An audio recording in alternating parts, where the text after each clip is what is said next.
어떻게 살아야 할지 막막한 너에게 마음짓이 들려주는 처방글.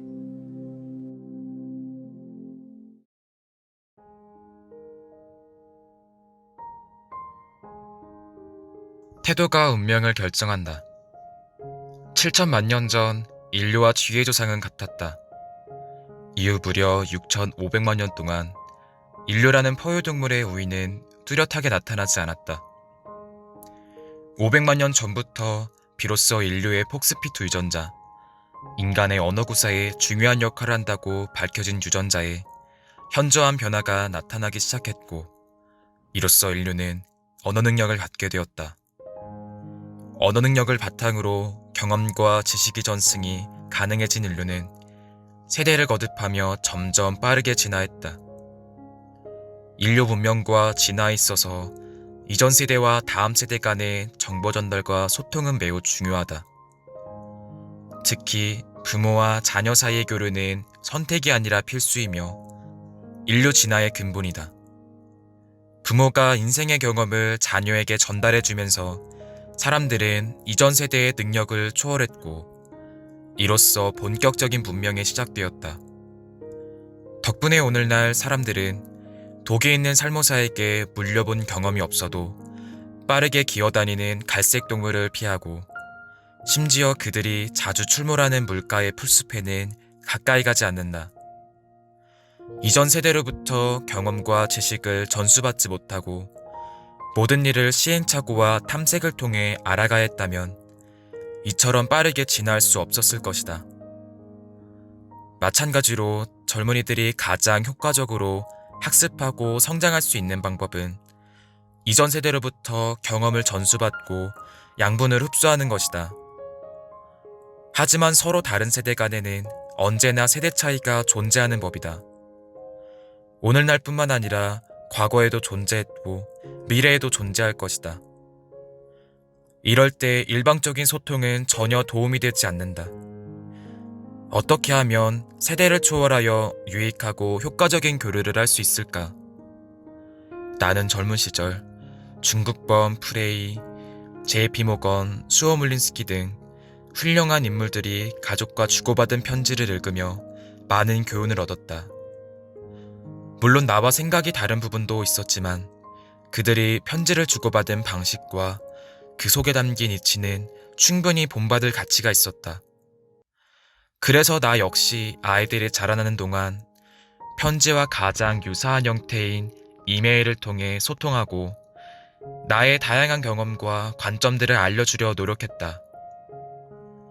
아이들이 사춘기에 접어들고 나서는 직접 얼굴을 맞대고 대화하는 것보다 이러한 방법이 훨씬 효과적이라는 것을 깨달았다.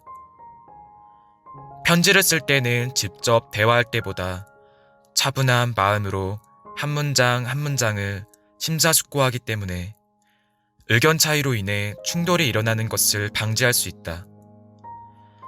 그러니 아이들도 말로 설명할 때보다 내 조언을 더 잘 받아들였다. 이렇게 우리가 주고받은 편지들은 어느새 책으로 묶을 만큼 쌓이게 되었다. 평소에 아이들과 주고받은 이야기는 크게 두 가지이다. 첫 번째는 일상생활이나 공부를 하면서 직면해야 하는 구체적인 문제에 관한 것으로, 예를 들면 첫 직장을 구할 때 주의해야 할 점 같은 것들이다. 두 번째는 아이들이 살면서 마주하게 될 문제에 관한 것으로 인간관계, 행복 등 언젠가 꼭 함께 이야기를 나눠봐야 하는 것들이다. 나는 아이들에게 내가 가진 지식과 경험을 바탕으로 조언을 하기도 하지만 대부분 내가 존경하는 위인들의 관점을 빌리는 편이다. 이와 같은 방식으로 덧다오 중국의 지식공유 플랫폼에 실리콘밸리에서 온 편지라는 칼럼을 연재하며 딸에게 주던 이야기를 전했고 독자들의 반응은 뜨거웠다.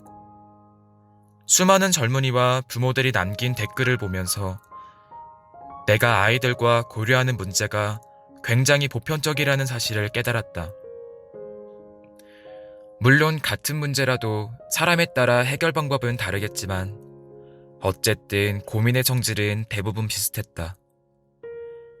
그래서 지식 공유 프로그램인 러지스웨이의 판신 바이리리 선생님과 투어부와 대표님의 제안으로 그동안 아이들에게 보낸 편지 중 독자들이 보편적으로 관심 있어 할 만한 편지들을 선별해 어떻게 살아야 할지 막막한 너에게라는 책으로 엮었다. 비록 부족한 점이 많은 글이지만 나의 경험을 같은 문제로 고민하는 사람들과 함께 공유하고 싶은 바람에서다. 아이들에게는 편지를 쓸 때는 다음의 내용을 반드시 유의하고자 했다. 첫째, 자녀는 부모의 소유물이 아니라 하늘이 내려준 최고의 선물이고 독립적인 인격체로 존중받아야 하는 존재임을 명심할 것. 이러한 생각이 전제되어 있어야만 자녀와 평등한 위치에서 소통을 할 수 있다. 단순히 나이가 많다는 이유로 권위를 내세우면 효과적인 소통이 어렵다. 중국의 마오쩌둥 전 주석과 미국의 국보라 불리는 벤자민 프랭클린, 토머스 제퍼슨이 젊은이들을 대하는 태도는 매우 특별했다. 마오쩌둥은 61년 전 젊은이들에게 이런 말을 했다. 세상은 여러분들의 것이기도 하고 우리들의 것이기도 합니다. 하지만 결국은 여러분들의 것이 될 것입니다. 혈기왕성한 청년들은 아침 8시의 태왕과도 같습니다. 그러니 여러분들에게 모든 희망이 있습니다. 마찬가지로 벤자민 프랭클린과 토머스 제퍼슨도 젊은 사람들이 이끌어갈 미래에 대해 강조했다. 세 사람은 서로 다른 나라에서 서로 다른 시대를 살았지만 이 방면에서만큼은 생각이 일치했다. 자녀들이 현재가 아닌 미래를 이끌어갈 지도자라는 사실을 명확히 안다면 절대 기성세대의 관점으로 그들의 사상을 옥마매지 않고 독립적인 사고를 할 수 있도록 이끌어줄 수 있을 것이다. 우리가 해줄 수 있는 것은 참고할 만한 의견을 제시해주는 것뿐이다. 이 시대의 젊은이들을 지난 세계의 낡은 사고로 교육시키는 것이야말로 최악의 교육이라고 할 수 있다. 둘째, 자녀에게 자신이 못다 이룬 꿈을 전가해서는 안 된다.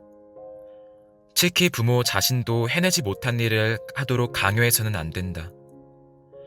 자녀 앞에서는 천마디의 말보다 한 번의 행동으로 모범을 보이는 것이 더 중요하다. 아이들은 부모가 주변 사물과 사람들을 대하는 방식을 알게 모르게 보고 배우기 때문이다. 자녀가 출세하고 성공하기를 바란다면 부모가 먼저 노력하는 모습을 보여줘야 한다. 아이에게는 성공해야 한다고 말하면서 부모는 정반대로 행동한다면 어떻겠는가? 사실 버릇없고 말 안 듣는 아이 뒤에는 교양 없는 부모가 있다. 그들의 언행이 바로 그런 아이를 키운 것이다.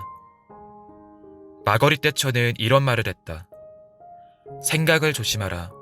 그것은 곧 너의 말이 된다. 말을 조심하라.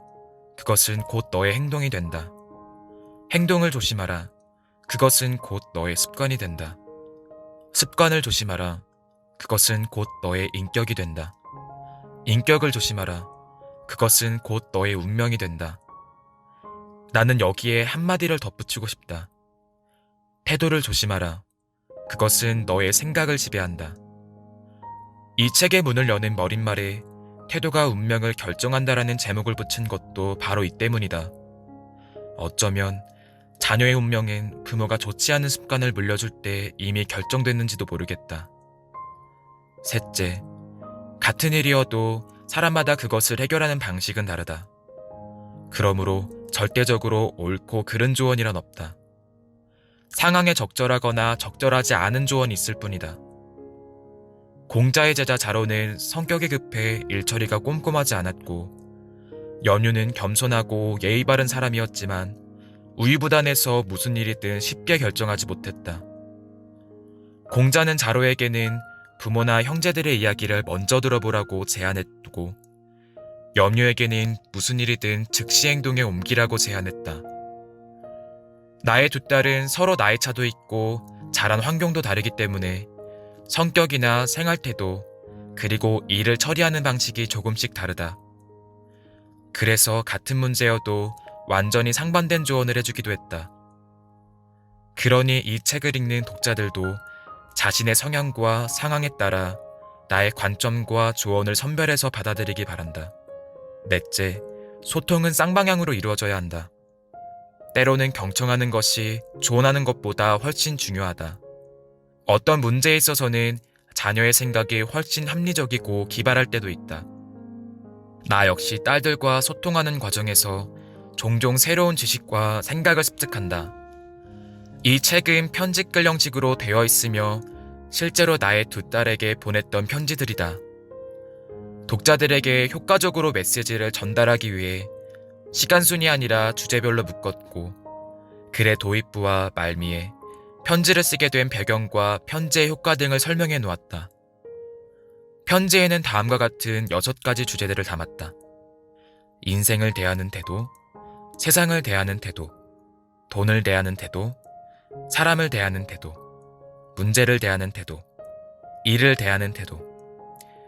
이 책을 완성하는 과정에서 가족들의 무한한 지지와 도움을 받았다. 특히 그동안 주고받은 편지를 정리하는 것을 도와준 큰딸 멍화, 원고를 꼼꼼히 검토해 사적인 주제나 내용을 걸러준 나의 아내 장앤에게 고마움을 전한다. 나의 경험과 지식 수준에 한계가 있고 아이들에게 보낸 편지를 엮어 만든 책이기 때문에 누군가에게는 내 관점이 다소 편파적으로 느껴질 수 있다.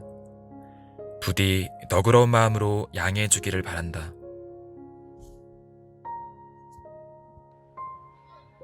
잠시 쉬어갈 수 있는 일주일의 쉼표가 되길 바라며 너와 나의 마음짓.